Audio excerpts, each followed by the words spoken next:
Folk tale. Haram Harak. Once upon a time, there were two brothers whose parents had passed away early, leaving behind a fairly sizable inheritance for them. The two had always lived together. Not long after, the older brother got married.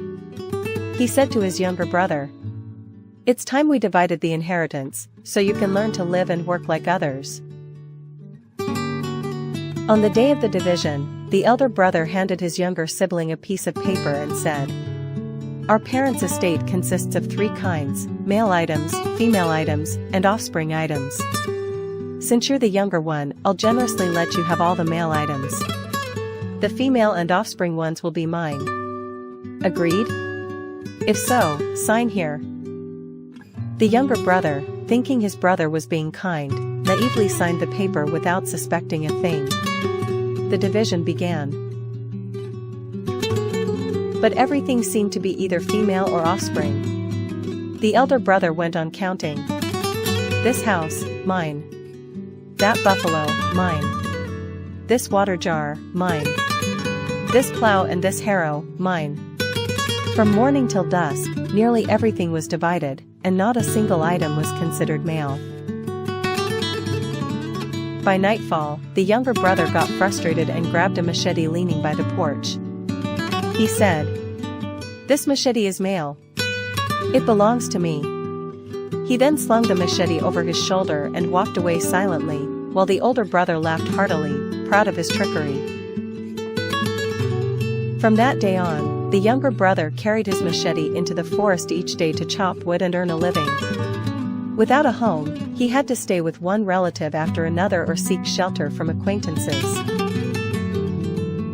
Sometimes, he had to sleep in temples, under bridges, or at roadside shelters like a vagabond. Still, he worked diligently, determined never to beg for food. One night, as the crescent moon rose, he suddenly woke up from deep sleep, thinking it was already dawn. He grabbed his machete and headed straight into the forest.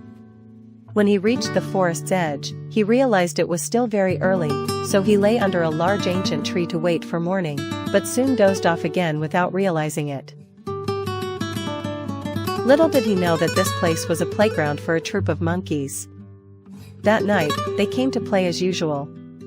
Seeing someone lying stiff beneath the tree, they mistook him for a dead body. They gathered and carried him away to bury, clearing space to play. He woke up while being carried, and was about to cry out, but decided it was amusing and stayed still to see where the monkeys would take him. After a while, the monkeys stopped and discussed. "Haram ha'arasi, bury in the silver pit, not the gold one." But the leader of the troop, a large silverback, said, "Haram ha'arasi, bury in the gold pit, not the silver one." So the monkeys continued carrying him to a farther place. There, they laid him down and all returned to their tree. When he opened his eyes, he saw gold nuggets gleaming all around him. Overjoyed, he waited until the monkeys had left, then filled his bags with gold and headed home.